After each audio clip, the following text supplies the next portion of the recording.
এত সেজে এত ভালো ড্রেস পরে যে আমাদেরকে হাতে জুতো নিয়ে মানে রাস্তায় চলতে হবে।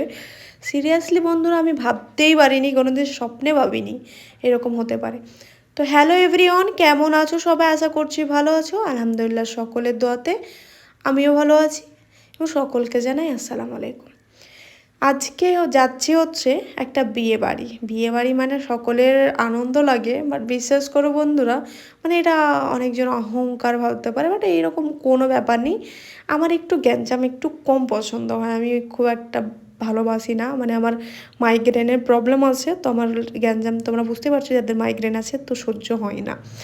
তো এই অনেক ওয়েট করার পর আমার ভাবিরা আসলো, আমার একটা ভাবির বোনের বিয়ে, সেখানেই যাচ্ছি তারাপীঠের ওই সাইডে।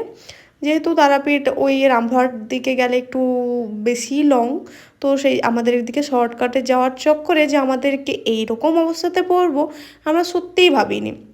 এই যে আমাদের দ্বারকা নদী পার করে হচ্ছে এদিকে তারাপীঠ যাওয়া যায়, আমাদের টোটো আগে থেকেই বলা আছে। এই যে জল জমা আছে, আমরা জানতেই পারিনি যে এরকম কোনো অবস্থা হতে পারে, আমাদের জন্য এরকম সারপ্রাইজ ওয়েট করছে। আমরা ভাবি, আমরা সব এত হাসছি, খুব মজা পেয়েছিলাম অবশ্যই, কারণ হচ্ছে এরকম এক্সপিরিয়েন্স কোনো দিনও হয়নি যে এইভাবে। হ্যাঁ, ছোটোবেলায় ওইরকমভাবে নিজে থেকে করতাম, কিন্তু এটা বাধ্যতামূলক করতে হচ্ছে, মানে হাতে জুতো নিয়ে রাস্তাটা পার করতে হচ্ছে। এদিকে আমি অনেক আগে এসেছি জানো তো বন্ধুরা, আগে অনেক বন্ধু বান্ধব মিলে পিকনিক করতে গেছি। এখানে একটা হচ্ছে মাজার আছে, মাদারতলা, ওখানে আমরা পিকনিক করেছি। এই সাইডে তোমার এটা পার করে হচ্ছে পিকনিক করেছি, কিন্তু বেশ ভালোই। এই জায়গাটা না খুব সুন্দর জায়গা, একদম গ্রাম্য পরিবেশ, মানে পুরো চারিদিকে তুমি মাঠই মাঠ পাবা, তাছাড়া কিছু না। এইদিকে ব্রিজটা করেনি এখনও অবধি, হয়ে উঠছে না অনেক দিন ধরে, কেন জানি না। বাট কাঠের ব্রিজ পার করে আমাকে বেশ ভালো লাগছিলো। এদিকে দুই দিকে জল যাচ্ছিল, মানে কত সুন্দর একটা ওয়েদার, প্লাস হচ্ছে তোমার পরিবেশ খুবই সুন্দর ছিল, হাওয়া দিচ্ছিল এই সময়, হালকা একদমই হালকা ঠান্ডা ছিল। আই থিঙ্ক এই সময় ঠান্ডা কিছু বোঝা যায় না, মানে সন্ধ্যাবেলায় তোমাকে রাত্রেবেলায় হালকা একটু হয়তো ঠান্ডা লাগছিল, আমার ঠিক মনে পড়ছে না। ফাইনালি পৌঁছে গেলাম বিয়েবাড়ি। তো বিয়েবাড়ি পৌঁছেই হচ্ছে খাওয়া দাওয়া শুরু। নাস্তাটা করে নিতে বললো আমাদেরকে, বললো যে জলদি জলদি নাস্তাটা করে নেই। এই যে এই ভাবিটাকে দেখছে, এই ভাবিটার বোনের বিয়ে, আর এই ভাবিটা হচ্ছে আমার খালার ছেলের ওয়াইফ, মানে আমার খালার বৌমা। তো আমার তো নিজের কোনো ভাই নেই, মানে তারাই আমার ভাই, চাচাতো ভাই, খালাতো ভাই, এরাই আমার ভাই।